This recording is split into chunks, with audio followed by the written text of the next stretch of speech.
Mais c'est long ces tournages, je n'en peux plus. Ah bah oui, c'est du boulot. Hein. Ouais, c'est pour ça ce que je dis, c'est long. Puis t'es pas habitué, toi. Oui, c'est nouveau, ça m'intéresse, mais enfin quand même. Ah, c'est bien. Ça te dérange si je mets un peu de musique pendant que tu fais tes réglages? Non, non, mais là je règle le son, donc si Ouais, tu mets bon. tes écouteurs, ça sera bon. Je mets les écouteurs, oui. Je fais les derniers réglages. Fais tes réglages, mon pote, fais tes réglages. Et ouais. Mardi, anti, désir ou amour, tu le sauras un jour. J'aime tes yeux, j'aime ton odeur, tous tes gestes en douceur, lentement dirigés, sensualité. Oups, stop, un instant, j'aimerais que ce moment fixe pour détaler ta sensualité. Je fais les réglages son. Pardon, excuse-moi. Putain, c'est pas possible.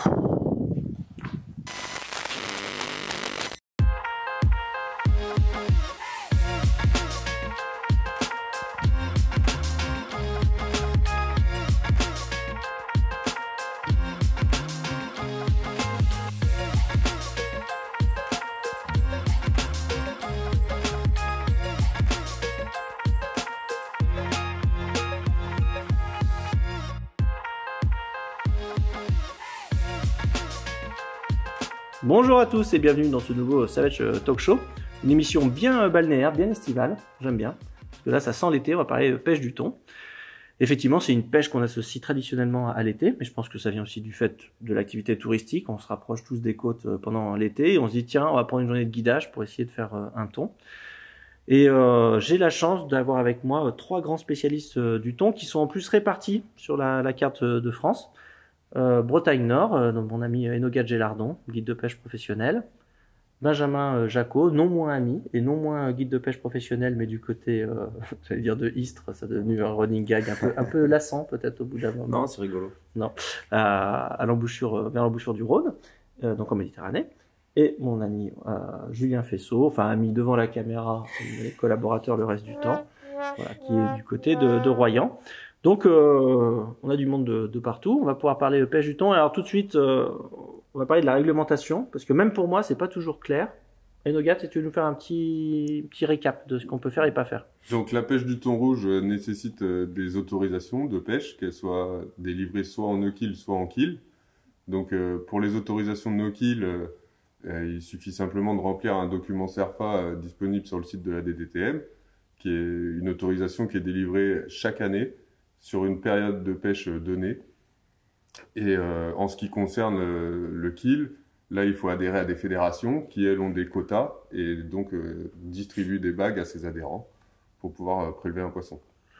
Est-ce qu'on peut pêcher toute l'année en no-kill ou il y a quand même Benjamin?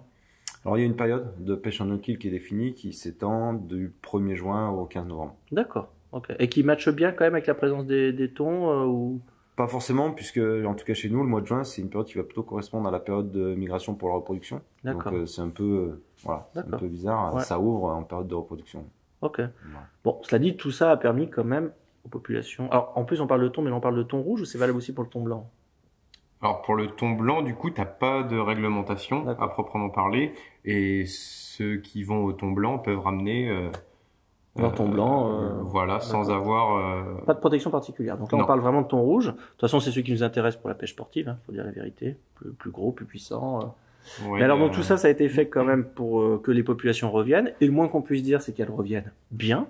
Même de manière assez spectaculaire. Je dirais même rassurante aussi pour d'autres espèces comme le bar. Si le bar pouvait revenir comme est revenu le thon rouge, ça serait merveilleux. Mais alors, moi, je pêche principalement en eau douce. J'entends même des gens dire ah, mais il y en a peut-être trop même maintenant des thons rouges.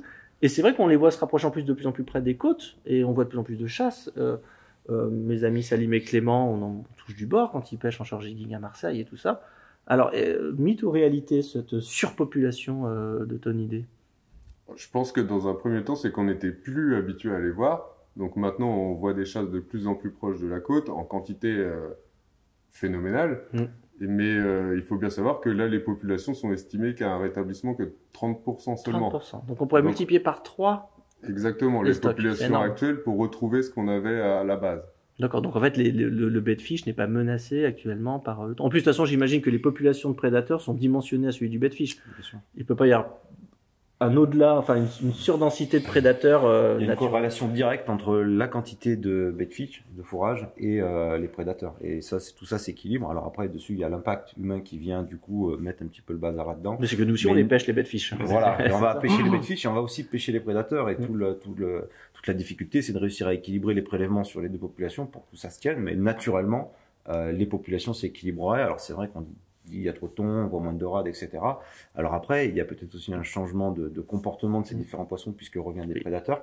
Donc ça peut... Comme on a vu d'ailleurs pendant le confinement, ces poissons se comportaient de manière totalement différente, rentraient dans les ports et tout ça. Donc... Et là-dessus, je vais rebondir. Il faut aussi faire très attention entre ce qu'on voit et ce qu'il y a, parce qu'effectivement, on peut avoir l'impression qu'il y a beaucoup de poissons, mais c'est peut-être qu'il s'est juste un peu plus concentré près des côtes, parce qu'il y a peut-être un peu moins de baies de fish au large, etc. Et puis quand ça chasse en surface, un poisson. Voilà, donc il faut faire... Par définition, le thon est plus visible que le mérou. Voilà, il faut toujours être très délicat, surtout sur les populations en mer, parce que c'est très difficile d'estimer les populations, beaucoup plus simple en eau douce, hein, sur le système de pêche électrique. Est-ce que d'ailleurs, il n'y a pas un biais cognitif qui consisterait à se préparer à mettre sur le dos du thon la raréfaction du bar, alors qu'en plus on sait tous très bien que le thon n'a rien à voir avec les problèmes qu'il y a eu sur le bar, par exemple. Ouais, non, je pense pas que ça ait de lien et qu'on puisse... Non, mais j'ai l'impression que les gens, quasiment psychologiquement, se préparent à dire non, mais s'il n'y a pas de bar ou de dorade, c'est à cause des thons. Plus sur le macro, sur les bait de fish. Ouais. Moi, je sais, enfin, notamment, mon cas, moi, sur la côte d'Émeraude, on a la plus grande population de dauphins en Europe. Donc, à peu près 300 individus. Donc, je sais que les anciens, pour pas les citer, dès qu'ils voient des dauphins, ça y est, c'est fini, ils ont mangé tous les maquereaux, ouais. ils sortent même plus la canne. Ouais. Alors que Flipper, depuis qu'il est à la retraite, sur le maquereau, il en voit. Ouais. C'est ça. Ouais. Sauf que si les prédateurs sont là, c'est que forcément le bait de fish est là. Flipper a arrêté plus de maquereaux maintenant que quand il faisait sa carrière de flic. Bref. Voilà, donc je pense que Bon, voilà, tout ça pour dire, faites confiance à la nature et tout ça. Exactement. Oui, et puis c'est tellement facile de trouver un coupable comme ça. On a fait la même chose en eau douce avec le silure, etc. C'est toujours, et puis pour peu que ça corresponde un petit peu avec une diminution d'une espèce liée à des raisons tout autres, hein. Par exemple, en mer, on est confronté au réchauffement climatique, l'acidification des océans, qui vont avoir un impact sur justement la taille du fourrage, etc. Voilà, c'est des phénomènes qui sont complexes et soyons prudents avec et même ça peut aller très loin dans l'absurde, hein. Par exemple, des inversions de causalité qui sont flagrantes. Quand j'étais jeune, pour parler d'eau douce, on mettait sur le dos des hautues les invasions d'algues dégueulasses en Loire, alors que c'est exactement l'inverse, c'est à cause des algues qui avaient des hautues, quoi. Ouais. Et en fait, on est prêt à croire tout et n'importe quoi pourvu que ça nous arrange. Et dans les dynamiques des populations, tous les phénomènes sont cycliques. Donc il faut laisser le temps faire. Et surtout, il faut peut-être là, dans ces cas-là, être un peu comme malheureusement les dernières crises sanitaires, peut-être un tout petit peu modeste et se laisser un peu la parole scientifique prendre le dessus sur l'opinion, ça serait pas mal. Je voudrais quand même aussi aborder un point tout de suite sur la pêche du thon et une pêche particulière. Est-ce qu'on pourrait juste dire deux mots de sécurité? Et donc là, comme j'ai affaire à des guides de pêche, je pense que vous êtes les mieux placés pour voir quels sont les dangers de cette pêche. Qu'est-ce que vous donneriez comme conseil à des gens qui ne passeraient pas par un guide de pêche, qui avec leur propre bateau et tout ça voudraient se lancer à l'assaut de ce poisson? Benjamin? Moi, je peux que conseiller quand même de se faire accompagner au moins sur ces premiers poissons, parce qu'il y a vraiment... Alors bon, la pêche c'est une chose, mais c'est notamment au moment de décrocher le poisson, à la fois une sécurité pour le pêcheur, mais aussi pour le poisson. Il y a une gestuelle il y a une gestuelle, il y a une mise en sécurité à faire, etc. sur comment manipuler le poisson, à la fois pour se mettre en sécurité nous, parce que bon, quand on voit la taille des leurres et des hameçons, si on a un thon de 50 kilos, qu'on se met le doigt dans l'hameçon en même temps et que l'autre il gigote au bout, on perd un doigt, je pense. Ouais, ça va pas être joli à voir. Et de sécurité aussi pour le poisson, parce que l'idée c'est vraiment de faire un catch and release le plus propre possible et de donner le maximum de chances au poisson de survivre. Et du coup, de mise en sécurité du poisson quand on le travaille, justement, pour limiter ce temps de manipulation qui n'est pas évident, parce qu'on est quand même sur des gros poissons. En plus, si on abrège un peu les combats, ils peuvent être encore un peu verts. Donc non, oui, au moins le voir faire une fois, passer par un guide, ou même des fois se faire accompagner par des amis, etc. Et ça, c'est important pour... Alors, on va reparler après manipulation du poisson, donc sécurité du poisson après. Et effectivement, et ça, c'est la même chose en eau douce, on a enregistré un Savage Talk Show là-dessus. Le temps de manipulation du poisson est beaucoup plus important que les gens pensent, que beaucoup d'autres facteurs.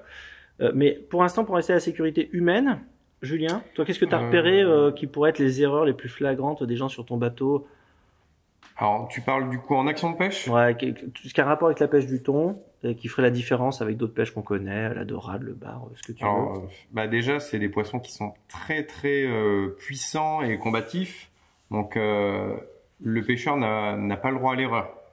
Donc, une mauvaise position pendant le combat de la canne, si admettons la tresse vient toucher, même sur le semi-rigide, si la tresse touche le boudin, tu as quasiment c'est la casse instantanée.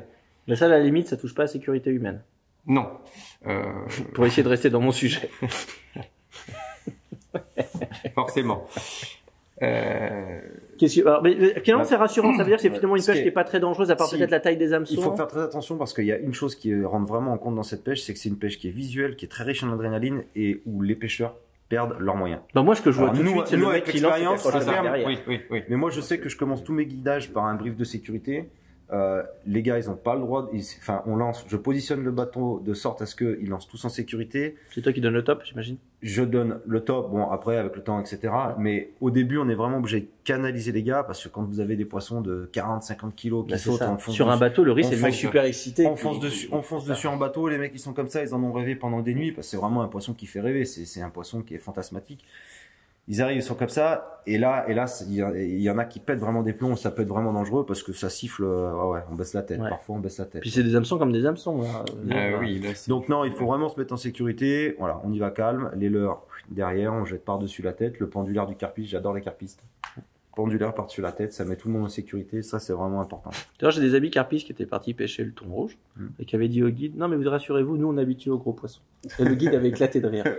Ils ont compris pourquoi. Tu m'étonnes. J'ai eu Stéphane, Patrick, si vous me regardez. C'est particulier. Et nos gars sur la sécurité, quand même, histoire de dire. Ouais, sur la sécurité en pêche aussi, comme pour ce que disait Julien, c'est que le poisson il est très puissant. Il suffit que le stagiaire prenne une mauvaise position dès le début en combat, tout de suite il se bloque. En plus avec le stress, tous les muscles sont tendus, donc après ça peut vite, il peut vite fatiguer. Et c'est surtout les gens aussi, ils sont énormément crispés. Ils ont tellement peur de lâcher la canne qu'ils la serrent de toute leur force. Et alors c'est comme ça qu'on lâche une canne d'ailleurs, sur la serrant toutes ses forces. L'acide lactique arrive dans les bras et au bout de 10 minutes ils sont cuits. Donc, alors sachez que d'ailleurs le meilleur moyen de lâcher une canne, c'est de la serrer très fort parce qu'en fait c'est là où on perd très vite la puissance. Il faut essayer d'être détendu le plus longtemps possible. Exactement. En réalité. C'est ça. Alors maintenant parlons de la manipulation du poisson parce qu'on est là aussi pour faire une pêche sportive, donc éthique. On parle de catch and release. Et je dirais même que c'est vrai que catch and release est un mot très important dans la pêche du thon parce que vraiment là il s'agit d'un poisson où entre sa capture et sa remise à l'eau, ça doit se faire finalement presque dans un même mouvement. Et d'ailleurs, a priori, maintenant, il est admis que les thons rouges, on évite de les sortir de l'eau, de les poser en photo sur les genoux. Arrêtez-moi quand j'ai une connerie et surtout dites-moi si vous pensez. Réglementairement parlant, on n'a pas le droit de sortir le poisson de l'eau.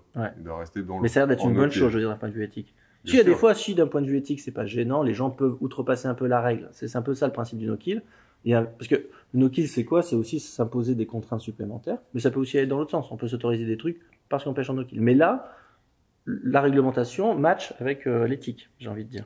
Il faut pas le faire a priori. On est sur un poisson qui il ne doit pas s'arrêter de nager en fait. C'est ça. Donc dès qu'il s'arrête de nager, il peut mourir. Ouais. Ça se fixie comme les requins, je crois d'ailleurs. Donc faut aller au plus vite possible. Alors évidemment, tu as toujours des gens qui veulent avoir une photo quand même. Donc moi, ce que j'essaie de faire, c'est de garder le poisson au-dessus de l'eau, on le lève et ensuite, soit on le propulse pour qu'il reparte et qu'il renage. L'impact, forcément, quand on fait cette pêche-là, il y a forcément un impact derrière, mais on essaie de minimiser en prenant toutes les précautions possibles pour manipuler les poissons. De toute façon, si on veut pas avoir d'impact sur les poissons, faut pas aller à la pêche. Pêcher. C'est ça.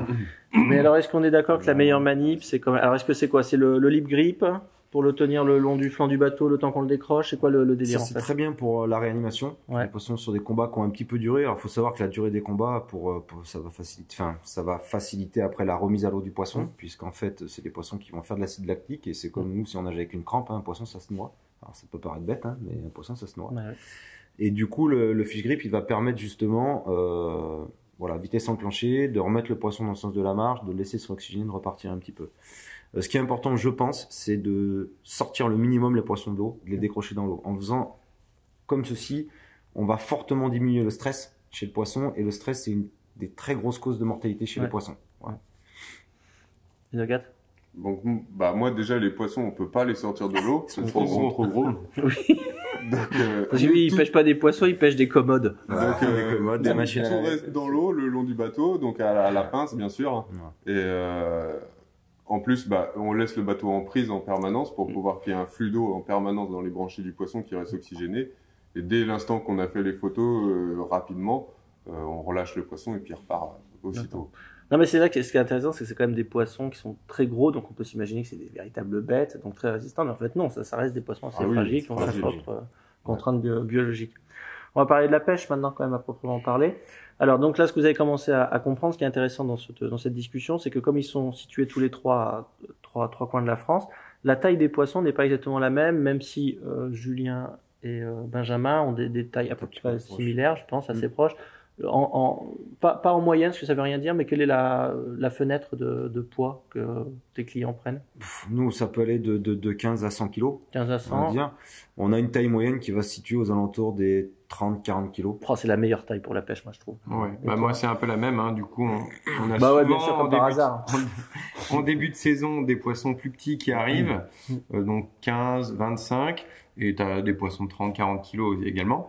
Et plus on va avancer dans la saison, et plus on a des risques de tomber sur des bancs de très très gros poissons. Ouais. Comme on avait eu avec Maxime il y a 2 ans. Là, on avait vu des poissons, des trucs de 150 kilos. Quoi. Où on n'ose plus lancer dessus. C'est vrai. Donc là, on sait que si, avec le matos qu'on a, si on tombe là-dessus, bon, bah, c'est mort, quoi. Donc, Et Nogat, t'as pas trop dans tes mains, mon grand. Et Nogat, Donc nous, Toi, c'est plutôt on commence à des Twingo. 60-70 kilos et jusqu'à 150, 180 en stand-up. en stand-up. Et par contre, si on veut, on peut même pêcher des plus gros poissons jusqu'à 250 kilos. En tournant, essentiellement. En tournant et tout ça. Ouais, Ça change un exactement. peu de- Ouais, parce que là, ça peut être Et ce qui est fou d'ailleurs, c'est que donc si vous êtes amateur de big game, vous savez où aller. Et vous pouvez appeler les Nuggets. Mais ce qui est fou, en plus, moi j'ai des copains qui habitent en Bretagne et qui faisaient 1, 2, 3 voyages exo par an et qui le font plus parce qu'en fait en bas de chez eux ils s'éclatent pareil quoi C'est finalement. ça. Ouais, c'est ça. Là, désormais, on touche une clientèle qui était habituée à voyager pour aller chercher des sensations fortes et maintenant ils les ont au pas de leur porte. Beaucoup je Ouais, continue. c'est- Ah pardon, excuse-moi, Benjamin, Non, vas-y. c'est de l'exo. C'est ça, en c'est France, de l'exo. hein, plus ni moins. Hein. C'est de l'exo endo. C'est de l'exo chez nous. Je continue donc avec toi. Pour le coup, le combo que tu utilises pour ces vachettes là. Donc moi en Cannes, je suis sur une Saltiga 76S Celle qui a donc de nos amis de chez Daiwa. de chez Daiwa et montée avec un SG10 en 18000. Ok. Donc Ça, c'est la ça va taille, être le montage que je vais faire cette année. Et C'est la plus grosse taille 18 c'est 000. la plus grosse taille. À cause de la contenance ou à cause de la robustesse du... Les deux. Pour Les la deux. robustesse et la contenance. Parce que sur les premiers rushs, des fois, ça file, même si on n'a pas beaucoup de profondeur, nous. Donc, Ouais. au premier rush, on suit le poisson au bateau On pour le laisse éviter faire. de se faire vider. Et dès qu'il a sondé au fond, vu qu'on les pêche dans les 50-60 mètres, là, après, on est tranquille. D'accord. Oui, c'est-à-dire que souvent la contenance a un rapport avec la profondeur maximale, m'ont expliqué les pêcheurs de thon souvent. Exactement. Benjamin? Alors moi, je suis en Smith. J'ai des cannes Smith, donc j'ai des modèles qui se font plus. J'ai beaucoup de KGS 74H. C'est des cannes qui Très sont grosse réputation, ça. ouais, indestructibles. C'est Indestructibles. celle avec le criss-cross vert, là? Ouais, C'est ça. grise, ouais, c'est ça.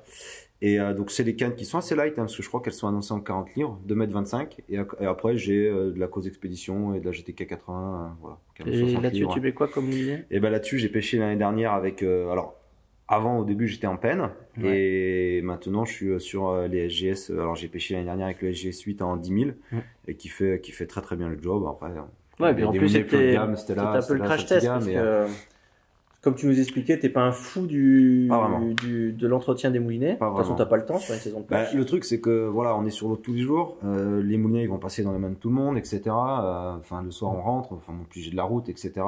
Donc, effectivement, quand tu es en saison, C'est toi qui as rincé, c'est pas le moulinet. tu rinces pas forcément le matériel. Les moulinets, ils tapent le plat-bord du bateau et tout. C'est pour ça que ce qui était important, c'était d'avoir des moulinets qui est bon. À la fois, on parlait de la contenance. Donc, nous, on a un minimum. Il faut un moulinet qui contienne 300 mètres de PE5 chez nous. Voilà, 300 mètres Ok. de PE5. Après, un peu plus, mais ça sert pas à grand chose. La bonne vitesse de récup, donc assez élevée, et puis un frein progressif qui permette d'absorber les roches, quoi. Et donc toi, ton SGS 8 en taille 10 000, tu as fait toute ta saison. L'année dernière. Ça a pris combien de temps Je sais pas, j'ai fait 50 poissons. 50 poissons. Donc en fait, 50 poissons, c'est ce qu'un plaisancier il fait en 4-5 années. Il était sur ma canne. C'était. Ouais. Donc c'est toi en plus qui les a fait en plus. Bon. Donc ça te choque. J'en avais un deuxième, j'en avais un en 8000 que j'ai pas ramené là, mais il est dans le même état. Tu utilises le même genre de combo? Eh ben écoute, oui, sauf que moi j'ai des cannes Okuma. Ouais. Donc j'ai toujours mes métalloïdes. C'était superbe. Ouais, carrément. En prix, c'était extraordinaire. Les gens ne les achetaient pas parce que c'était pas assez cher. En fait, ça pêche aussi bien que j'ai les 3 puissances, c'est toujours le top. Et j'avais pris, avant qu'on arrête la distribution, j'avais pris la Hawaiian Custom. J'en ai une encore. Et du coup, top. Ouais, moi, je pêche avec, mais juste que je la trouve canon niveau look, en fait. Ouais. Et puis après, en termes de moulinets, j'ai les SGS 6 en 10 000 et 14 000, et puis les SGS 8 en pareil, 10 000 et 14 000. Pas de problème particulier. Voilà. J'ai un 18 000, mais pour l'instant, je l'ai pas encore spoolé. J'attends d'aller chez Enogat. Et le 14 000, pourquoi tu le sortirais à la place du 10 000, par exemple? Si tu vois un ton un peu plus gros sortir, c'est ça? Ouais, puis du coup, comme ça, je suis en PE6 dessus. Ouais. J'ai une tresse un petit peu plus grosse. Et avec une contenance à peu près équivalente. Voilà, c'est ça. D'accord. Ouais. Ok. Donc, SGS 8 principalement, ou 6 éventuellement. Ouais. Mais ce qui ressort, mais de vous, mais aussi d'autres, c'est SGS 8, taille 10 000. Passe partout. Et cette année, là, il y a le GS 10 qui sort. Là, pour l'instant, on peut pas vous dire parce qu'on n'a pas encore pêché avec, mais pour l'instant, c'est des Américains qui l'ont développé pour nous. Et ça a l'air d'être vraiment pas mal. Parlons des leurres, parce que le problème du thon, en fait, souvent, c'est quand même d'arriver à le faire mordre, même quand ils sont 50 ou 60 devant nous à chasser comme des porcs. Et on croit que ça va être facile. Et on est obligé de mettre une olivette et 3 triples pour avoir une touche. Non, mais c'est vrai que moi-même, je me suis retrouvé plusieurs fois avec des copains, dont toi, à se dire, mais bordel, à quoi on va les faire mordre ces cons-là? Parce qu'au début, on est tout excité, puis on est vite démoralisé, en fait. Alors, je vais commencer par Benjamin, parce que lui, toi, tu as une contrainte que je trouve hyper intéressante, qui est, c'est-à-dire que s'il y a bien un poisson pour qui l'expression Magihatch a l'air d'être destinée, c'est bien le thon. C'est-à-dire que il y a le bedfish, et il est fixé sur ce truc-là, et si on lance un truc qui ne correspond pas à ce qu'il a envie de s'alimenter, c'est mort. Souvent, ils sont vraiment focalisés sur une taille de proie. Et effectivement, il faut vraiment essayer de coller au plus près à ces tailles de proie. Nous, je sais que sur l'embouchure du Rhône, on utilise très rarement. Alors, on y reviendra après, mais à tort, parce qu'il y a des fois où c'était le contraire complètement.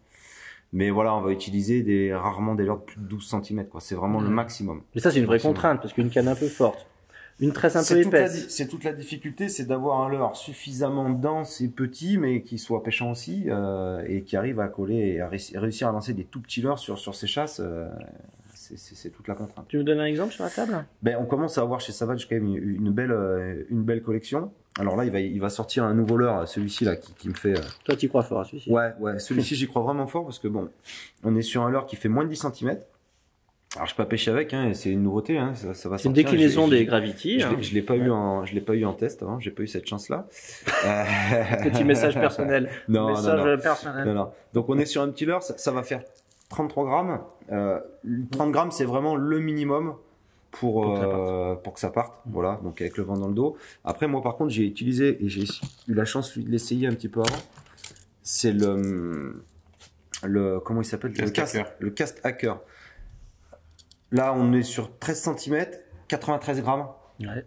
Donc là, ça part très loin. Moi, j'ai jamais lancé un leurre aussi loin. Enfin, c'est vraiment les distances de lancer qu'on va atteindre avec ce leurre sont vraiment incroyables. Ça, c'est important. Quand on dit d'ailleurs qu'on n'a jamais lancé aussi loin, c'est vraiment le début de la victoire. Mais c'est vraiment, ça part vraiment fort. Alors, il y a deux avantages. Et je vais y revenir, c'est que à la fois, il part loin, mais comme il est très lourd, il part aussi. On peut faire des lancers beaucoup plus tendus, donc ils peuvent arriver beaucoup plus vite sur les chasses. Parfois, les chasses sont assez éphémères. On a à peine le temps d'un lancer. Il faut que le leurre, il arrive vite. On lance, on voit le leurre qui flotte et la chasse, ils sont dessous. Le temps que le leurre arrive, les poissons, ils ont descendu. Donc, le fait d'avoir des leurres très denses, ça permet aussi des fois d'arriver plus vite sur les poissons et de pouvoir faire des poissons. Et dans sa toute petite taille, on est aussi sur plus de 30 grammes de mémoire. C'est le 95. Voilà. 95, il fait 32 grammes. Et là, on colle en termes de taille aussi très bien sur le. Oui, dans les plus proches des tailles dont tu parlais. Voilà, c'est intéressant. Alors après, quand ils ont envie de taper. Donc 30 grammes avec un bon aérodynamisme, c'est le plancher, on va dire. C'est le minimum qu'il faut. Et après, le but du jeu, c'est soit on a un truc qui pète des records de distance, soit un truc dont le rapport poids-longueur, dont la densité finalement, parce que c'est quand même le concept, est important. Ouais. Après, tout dépend, c'est pareil, ces leurres-là, par exemple, Enogat, il va avoir du mal à les lancer avec sa grosse canne et sa grosse tresse. Donc, ça sera plus pour cibler des poissons plus petits. Ouais. Arrête-moi si je me trompe, mais c'est vrai qu'un Ça, leurre... PE5, ça fonctionne? C'est trop? Ah oui, ça part. PE5, PE4 même. Ouais, PE4. Même en PE6, moi je peux le lancer, mais tu Mais ça lances sera moins mieux en loin. PE5, quoi. Tu le lances C'est moins toujours loin. une question de compromis. Hein. C'est ça, mais c'est une pêche de trouver compromis. le C'est compromis passionnant. entre la résistance, parce qu'on va s'attaquer à des gros poissons. On pourrait les pêcher en PE3 et en 50 centièmes, et on les sortirait. Ouais. Mais on les sortirait au bout de 4 heures et ils seraient morts. Donc il n'y aurait pas d'intérêt. Donc c'est toujours une question de compromis entre la puissance du poisson, c'est-à-dire pouvoir assumer le combat derrière, et la contrainte pour les faire mordre, lancer, etc. quoi. Ouais, ça c'est intéressant. Mais alors toi, pour le coup, notre petit cast hacker, Ah bah, Bah, ça toi, tu kiffes, c'est toi. mon grand coup de cœur de cette année. Et faut dire que ça fait plusieurs fois que tu m'en parles de faire un leurre comme ça. Et bon. c'est ça. Ça faisait longtemps que je voulais que ça soit au catalogue. Et Montre-le bien à la caméra pour Maxime. comme ceci, là, 93 grammes, nous, généralement, on pêche avec de la PE10 et des bas de ligne en 200 livres. Donc, Mon Dieu. là, le leurre, il va très bien se comporter. L'avantage, c'est que si tu pètes un lacet de ta chaussure, t'as tout sous Voilà, la main. Ouais, c'est ça, c'est ça. Et donc, non, je l'attendais. Et puis là, je pense que cette année, ça va être un carton, hein, ça. Ouais. Et jusqu'à présent, tu utilisais pas mal. Bon, je sais que tu pêchais pas mal au panic popper avant, mais il sort du catalogue. Exactement. Donc, si vous trouvez des panic poppers, d'après ce que j'ai compris, prenez-les. Cool. J'en ai avoir quelques-uns dans un tiroir, si vous avez un peu de cash sur vous, les gars. Et toi, je reviens sur un truc que tu m'as dit, toi, qui était très intéressant sur la taille des bêtes fiches. Et on en a déjà parlé dans une autre émission. C'est sur l'aspect ghost Ouais. du Gravity. Tu Ouais, peux nous en redire deux mots? Mais encore une fois, nous, En sachant que l'émission dont on parlait, on l'a enregistrée il y a 1 heure, donc en fait, il doit avoir l'impression de se répéter. non, Mais tu sais, c'est il pas peut se grave. passer plusieurs mois. C'est pas grave. C'est pas grave. Non, encore une fois, moi j'ai vraiment cette contrainte et on le voit, parfois ils sont sur des choses qui font 5 cm quoi, hein, et puis ça risque de pas aller en s'arrangeant avec le réchauffement climatique. Et on a des études scientifiques qui prouvent que justement les sardines et les anchois ont tendance à diminuer dû notamment à la richesse du plancton. Donc on a cette contrainte de taille, et là le fait d'avoir des coloris ghost, on peut imaginer que justement, là on se concentre, on a une diminution de l'effet taille dû justement à la partie holographique qui est plus petite sur un corps un peu C'est-à-dire ghost. qu'on a un leurre comme ça, mais dont l'opacité fait la moitié du leurre. Voilà. Et donc, il peut paraître encore plus petit dans l'eau qu'il ne l'est vraiment. C'est ça. Non, mais c'est une hypothèse, mais je trouve que c'est une hypothèse assez intéressante quand Ouais, même. ouais, ouais. Enfin, moi, ça m'intéressait en tant que On se pêcheur parce raccroche que à c'est tout très ce qu'on crédible. on se raccroche à tout ce qu'on peut quand Non, mais on c'est- est confronté à ces poissons et vraiment une contrainte de faire des touches, de se rapprocher au plus près de. C'est hautement Béfiche. crédible. Et alors, par exemple, le panic popper attends, d'abord, je crois que j'ai oublié de t'interroger, toi, sur les leurres près de chez toi, ce que tu vas utiliser le plus pour le... Alors moi, Poisson. le panic popper, moi c'était mon favori. Hein.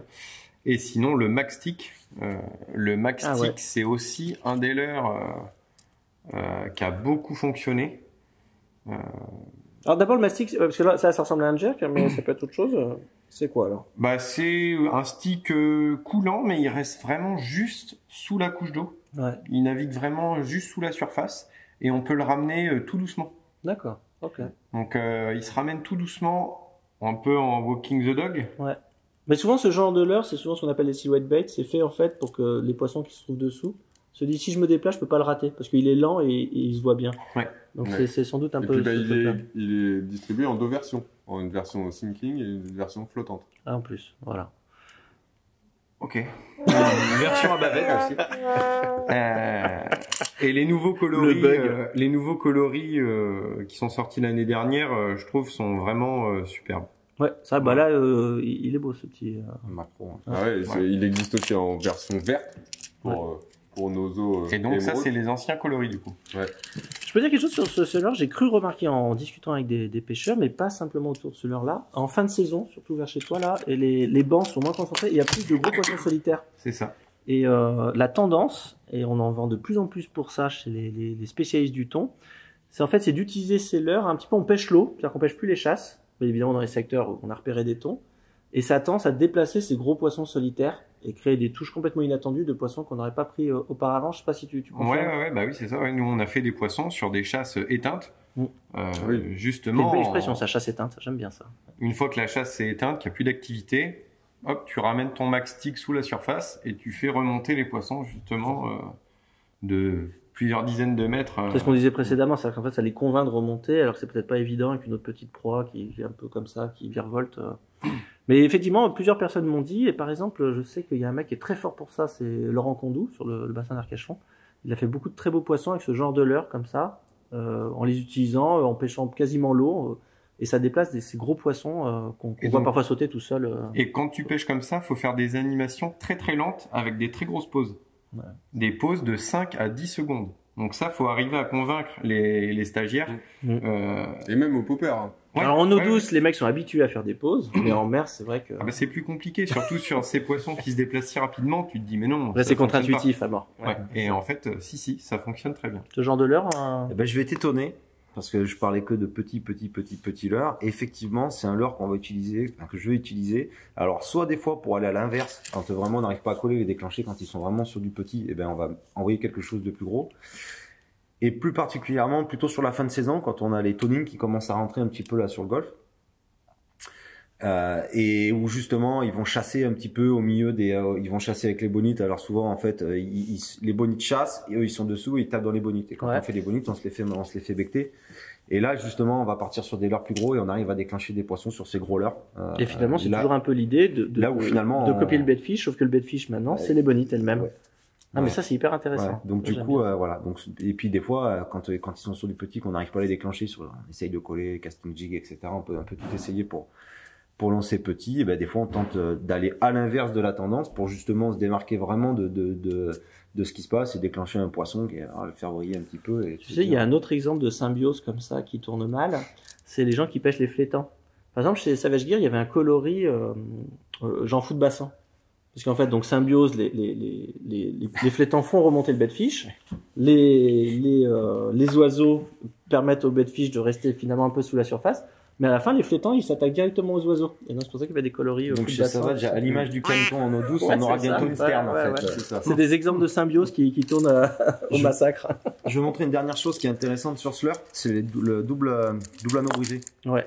Et ça, on n'en a pas parlé, c'est vachement intéressant parce qu'en fait, ça empêche le poisson de pouvoir prendre appui. Et ils sont montés d'origine comme ça. Série double anneau brisé, ouais.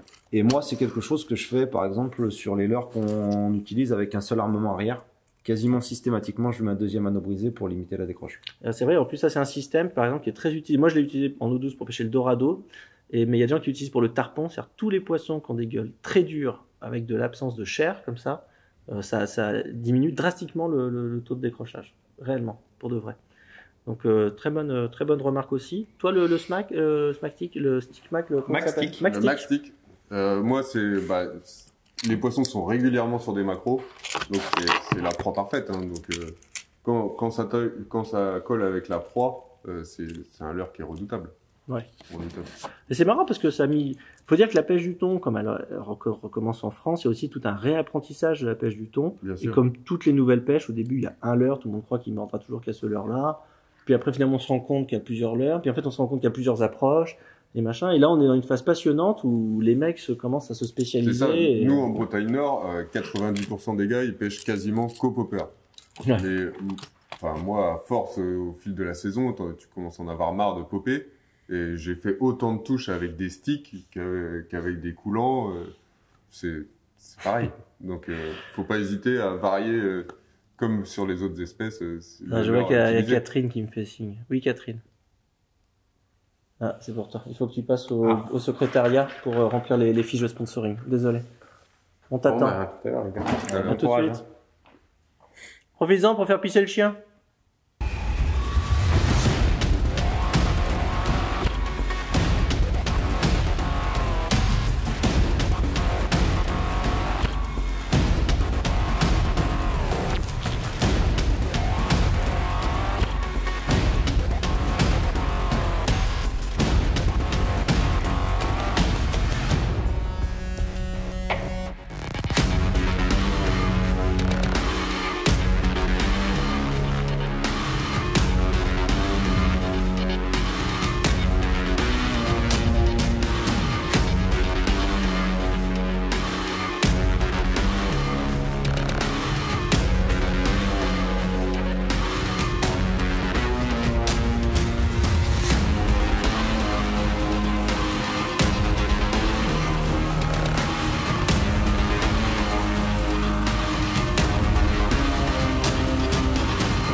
Maurice Magne, l'autre.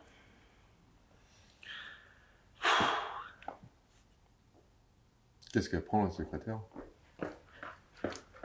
Comment ça? Il a une tête d'innocence. Voilà. Bah oui, Ça va, ça s'est bien passé? très bien. Ok. On peut rattaquer, les gars. Alors, moi, de mes petites expériences de pêche du thon, alors là, pour le coup, c'est très petit. C'est souvent l'invitation de copains, et parfois aussi de toi. J'ai cru remarquer un truc, c'est que parfois, donc ça rejoint ce qu'on disait tout à l'heure sur en fait une pêche qui est quand même beaucoup plus technique qu'on l'imagine de prime abord. Parce qu'au début, on voit la violence des chasses et tout ça, on s'imagine, c'est comme une baston, on arrive au milieu de tout ça, ça y est, on est pris dans le truc. Et en fait, par exemple, j'ai cru repérer, quand je pêchais aussi beaucoup avec toi, que selon la morphologie des chasses, on pouvait un tout petit peu parfois interpréter ce qu'il y a. Par exemple, moi j'ai cru repérer que quand les poissons sortaient complètement de l'eau, les thons, on avait plus de chances de les prendre au popper que quand ils se contentaient de rouler. Et inversement, quand ils se mettent à rouler, c'est souvent plus, la dernière fois comme casting jig et tout ça. Ouais. Est-ce que c'est complètement débile ou est-ce que parfois vous arrivez maintenant à anticiper le comportement des thons, le comportement alimentaire, je parle, en fonction du type de chasse? C'est une manière d'introduction. Ce que je dis n'a pas d'intérêt en soi, c'est juste pour que vous rebondissiez là-dessus. Merci. Qui commence? Non, mais oui, ça Je peut veux être dire, vrai. en fait, c'est quoi le truc? C'est où on en est l'état des connaissances, quoi, aujourd'hui. Quand vous arrivez sur une chasse, qu'est-ce que vous savez par avance ou pas?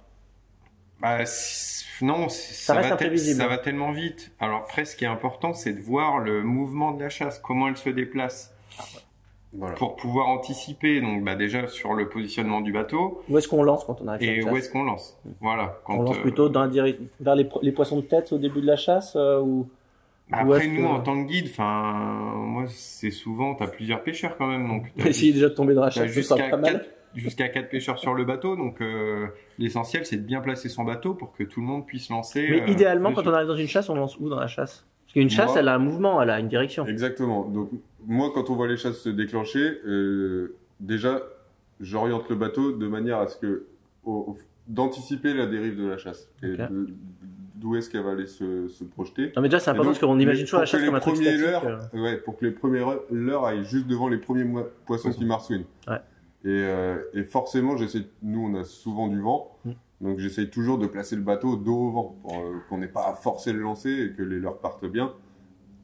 Donc ça, c'est une première approche à avoir. Et pourquoi alors, par exemple, on choisit plutôt la tête de la chasse plutôt que l'arrière, par exemple? Bah parce que les premiers poissons qui poussent le bait de fiche arrivent et donc eux, derrière, après, on a le bouillon et D'accord. on est dedans. Là-dedans, Et nous, souvent, on a des chasses de la taille d'un terrain de foot, donc à un moment, le bateau est entouré de chasses. Donc après, une fois que les premiers lancers sont passés, si on n'a pas piqué, on peut refaire 4-5 lancers sur la chasse. Quand ça tient bien, il n'y a aucun problème. Et là, on est à 360 autour du bateau et le bateau est en plein dedans. Ça, c'est un truc qu'il faut vivre une fois dans sa vie, hein, Ouais. au milieu d'un bouillon. Ah bah comme oui, ça. même j'ai même des fois des stagiaires et ils lancent pas. Ouais. Ils sont tellement impressionnés partout, ils passent leur temps à regarder. Et... Si un jour vous avez l'occasion de prendre un guide de pêche pour aller pêcher le thon et que vous avez la chance de vivre ces chasses-là, je vais vous dire un truc, même si vous ne faites pas de thon la première sortie, c'est pas grave. Ce que vous allez vivre, si on est vraiment un pêcheur, c'est Ouais. suffisant en soi déjà. Enfin, même moi qui a un peu de bouteille, Vraiment. c'est la première fois que je suis dans une vraie chasse de thon, un grand truc. Ah, c'est Je me suis impressionnant. dit, c'est pas possible. Et surtout, tu te dis, c'est pas possible que ça se passe si près de chez moi. C'est surtout ça en fait. Oui. Tac, ouais. Benjamin? Alors moi, peut-être un petit peu à la différence de chez vous, vous avez du courant. Nous, 80-90% des cas, les poissons remontent le vent. Du moment que tu as un petit peu de vent, ton poisson remonte le vent, donc effectivement, bah après tu vas passer, bon après c'est l'expérience et tout, tu vas placer ton bateau plutôt dos au vent, et là il va y avoir plusieurs avantages. Le premier, c'est que du coup, dos au vent, tu vas lancer plus loin, tu vas être plus discret parce que tu vas t'arrêter plus loin des poissons, et le troisième, c'est que tu vas avoir un leurre qui est fuyant devant le poisson. Ouais. Donc il Il y va a une aller... chasse qui s'approche de toi. Voilà, une chose qui s'approche de toi, et surtout un leurre qui va nager dans le bon sens, parce que ce serait pas du tout naturel d'avoir un leurre qui revient sur les thons. Ah oui. Alors, c'est pas pour autant que des fois il les coffre pas, hein. Ouais. Mais voilà, donc du coup, oui, Mais après, il y a- dans la il y a- nature, la proie, elle fuit. On se Ouais. Voilà. Et en fait, pourquoi les poissons remontent le vent? C'est parce que le bait de fiche remonte le vent, parce que le vent va créer un léger courant de surface, et donc le poisson va fuir en remontant le courant. C'est pour ça que chez vous, comme vous avez des gros courants avec les marées, ce qui n'est pas forcément le cas chez nous, il peut peut-être y avoir une différence je sais pas, Ouais. entre Tu veux rajouter un le truc, sens du Julien? vent et le sens du Ouais. poisson. Non, mais moi je rejoins Benjamin, c'est que les poissons remontent face au vent. Donc D'accord. quoi qu'il arrive, c'est très très rare, même si on a pu avoir le cas avec Cédro notamment, où lui il s'amusait à lancer justement vent de face. Et il faisait les poissons comme ça. Mais bon, moi j'ai toujours tendance à mettre plutôt pour faciliter les lancers Ouais, moi aussi. dos au vent, et en plus les poissons viennent vers toi. Mais Donc, Cédro est un tu- iconoclaste, hein, d'une manière Donc générale. tu peux rester plus loin et laisser le temps à la chasse de venir et de tenir plus longtemps. Ah d'ailleurs, il y a un truc qui revient souvent. Est-ce que c'est vrai qu'en fait, mieux vaut parfois attendre que la chasse finisse de se former pour que l'approche du bateau ne la fasse pas se décomposer, ou est-ce qu'en fait, non, c'est complètement... J'ai entendu ça plusieurs fois, et donc je pose la question. Ça dépend des fois. Enfin, moi, je suis sur l'eau tous les jours. Il n'y a jamais une journée qui est pareille. Il n'y a jamais une journée pareille. Ouais, Julien bah, tu peux avoir des chasses qui vont durer hyper longtemps, comme Mais est-ce des que fois pour qu'elle dure plus qui soient longtemps, il hyper faut furtives. comme les mecs, j'ai souvent entendu dire, il faut laisser la chasse le temps qu'elle s'installe. C'est un peu ça le C'est truc. ça. C'est ça l'idée. Alors est-ce que c'est une idée fausse ou est-ce que c'est une Bah, idée moi, je partage cette opinion-là. C'est que souvent, les gars, ils voient juste 2-3 foot bassins de plongée. Ils filent déjà dessus, ils arrivent et rien ne se passe. Parce que la chasse n'a pas vraiment eu lieu. Parce que la chasse n'a jamais commencé et le fait d'arriver au moteur dessus, ils ont fait fuir le bait de fiche car Ouais. plongé un peu. Ah oui. Et du coup, les thons se mettent même pas en ordre de chasse. Alors qu'ils attendraient un peu. Ouais. Alors que moi, je suis plutôt patient. J'attends que les premiers poissons commencent ça commence à bouillonner tranquillement. Et dès l'instant que je vois que ça commence à prendre de l'ampleur, là, j'y vais. Parce que là, les thons tiennent le bait de fish en une boule bien dense. Ils sont tous autour. Là, ça peut plus bouger. Et donc là, on peut y aller. Et alors, je repose, parce qu'au début, je vous ai posé la question de manière très provocante pour essayer de créer une réaction, mais c'est bien parce que vous avez réagi avec la prudence des gens honnêtes. Est-ce qu'on peut déduire quelque chose de la manière dont les thons chassent? Vous vous rappelez ce que j'ai dit au début où moi je me suis dit, tiens, mais j'ai fait exprès parce que moi j'ai aucune crédibilité en mer, donc je peux dire ce que je veux, on s'en fout. Mais est-ce qu'on peut déduire quelque chose de la chasse que vous approchez? Alors moi, je sais quand je vais en chier. Mais c'est déjà pas mal. Ouais, c'est déjà pas mal. Non, c'est vrai que chez moi, en tout cas, plus la chasse est agressive. C'est-à-dire plus les poissons vont vite, envoient des grosses gerbes d'eau, plus ils sont agressifs. Au plus généralement ils sont réactifs et au moins on va galérer à les prendre. À l'inverse, quand ils vont tout doucement, qu'ils montent là, ils marsouinent, ils vont tout doucement, ils sont éparpillés, tout lents, tout dispersés. Là, on sait qu'on va galérer. Ça va être plus dur. Ouais, c'est exactement la même Là, on sait qu'on va observation. galérer. C'est quand on voit des poissons isolés un peu partout, qu'on en voit beaucoup, quand on fait route le matin, qu'on voit plusieurs poissons isolés un peu partout sauter, on se dit qu'ils sont pas rassemblés et donc que la journée va être dure. J'ai réussi, mais Catherine ne fait que te regarder depuis tout à l'heure. Je sais pas ce qui se passe. Et toi alors, mon vieux Julien? Ouais, bah du coup, c'est pareil, quand t'as des chasses qui sont vachement dynamiques et que les poissons sont en frénésie, souvent on a des journées beaucoup plus fastes où les poissons attaquent mieux. Donc ça rejoint vraiment ce que disaient Benjamin et Nogat. Voilà. Après, c'est vrai que quand les poissons sautent à peine hors de l'eau, qui sont vraiment sous la surface dans la pellicule d'eau, en fait, ça va dépendre, je pense, aussi des proies sur lesquelles ils sont en train de manger. Et ouais. Il y a beaucoup d'incertitudes autour de la En poisson, fait, hein. quand on pense avoir tout compris, le lendemain c'est Ouais. l'inverse, c'est Ouais, ça ouais. qu'on n'a rien compris. Tu te couches le soir disant, ce coup-ci, j'ai compris, je vais mettre une raclée aux collègues Ouais, demain- jusqu'à la fin de l'année. Demain on les tord. Ouais, Je non. pense pour faire un parallèle à l'eau douce, la pêche du thon, c'est exactement comme la pêche du saumon. C'est qu'il y a des jours où on comprend pas pourquoi ça mord et des jours on Oui, peut c'est vrai tout que c'est un faire. mystère perpétuel. ce C'est ça, saumon, ouais. c'est ça. À la différence que le saumon, lui, quand on le pêche, il est pas venu pour s'alimenter. Il est venu pour se reproduire. Ouais. Alors que le thon, là, il est quand même là pour Il ça. s'alimente. Ouais. Et du moment où tu le vois, c'est qu'il s'alimente. Mais à l'inverse, enfin, en tout cas chez moi, je sais que les plus grosses chasses sont pas forcément les plus productives. Ah, ça, c'est Non intéressant, ça. Moi, des fois, enfin, tu vas avoir des chasses énormes, tu vas jeter dedans 50 fois, tu vas rien prendre. Et à l'inverse, tu as des journées, tu vas avoir un poisson, une pauvre sterne qui plonge, tu jettes dessous, tu prends, quoi. Ouais. Mais c'est ce qui, Mais c'est ce qui rend le truc intéressant, oui, et c'est ce qui bien nous sûr. passionne, parce que finalement, on s'ennuie jamais. Enfin, Bah, tous surtout, les je jours, pense on que a c'est un- ce qui fait que ce poisson n'est pas juste un gros truc de bourrin. Il y a une vraie technicité Ah non, non, intégrée, c'est ça. un vrai mystère. C'est... Alors qu'on peut le penser quand on voit la violence des chasses, on peut se dire, oh, voilà, c'est facile. Ouais. Eh ben non. Et Alors quand que je- des fois, pas du tout. Et quand je parle avec les spécialistes un peu du thon en France et tout, il y a vraiment ce truc que j'ai déjà vu pour d'autres pêches un peu, mais il y a vraiment dans le regard cette passion pour ce poisson. Ils en tombent amoureux aussi pour son mystère.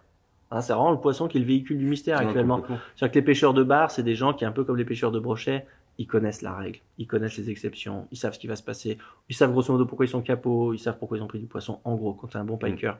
Mais les pêcheurs de thon, il y a encore ce truc où, voilà, on a l'impression qu'ils s'adressent à l'altérité pure, quoi. Ils nous déjouent tout le temps comme s'ils savaient ce qu'on était là, quoi, tu vois. Enfin, il y a le truc. puis ce qui est incroyable, moi, sur mon secteur, c'est que tous les poissons réagissent pareil.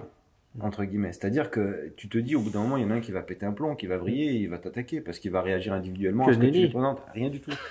Et même pour aller plus loin, enfin, moi, j'ai des collègues sur toute la côte et des fois, on a des pics d'activité dans la journée, mettons 11 heures. Il y a des collègues qui t'appellent, ouais, ça monte chez toi. Ah non, j'ai rien. Une heure après, ça monte, c'est le feu chez moi. Ouais, moi aussi. Il y a 90 km. Ouais. Qu'est-ce qui a... Comme si c'était un seul être vivant. Oui. Non, mais c'est incroyable. Ouais. Qu'est-ce qui a provoqué...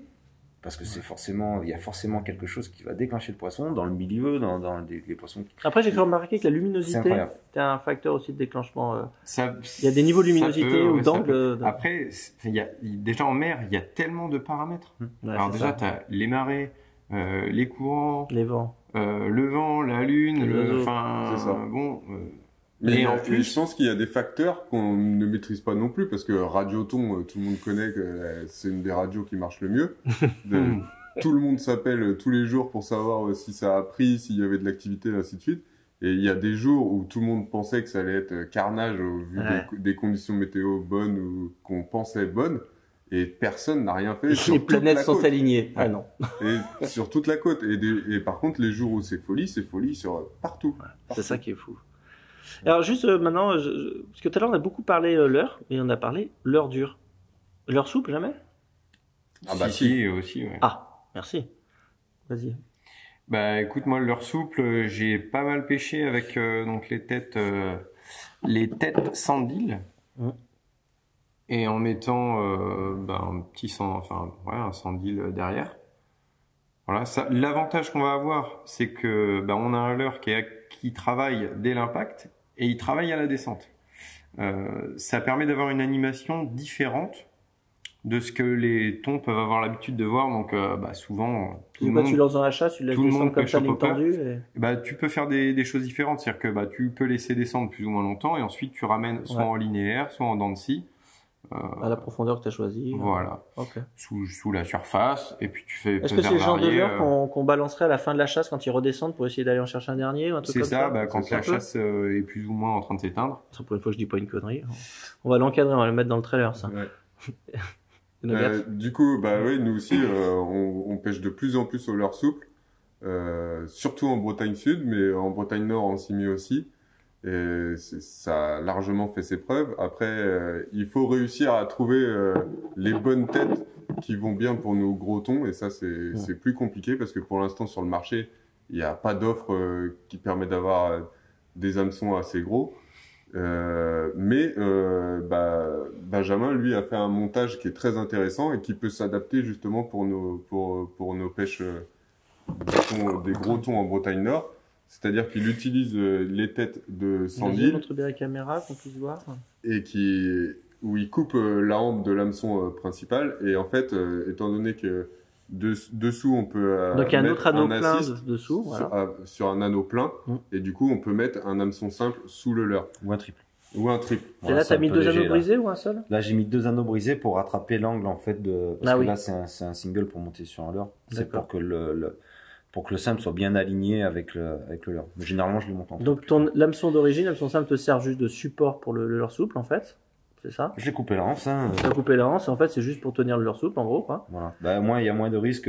Alors, déjà, je trouve que ça pique mieux, plus vite. Et puis, il y a moins de risques de décroche après, par appui, etc., quoi. Alors, chez moi, c'est pareil, de plus en plus.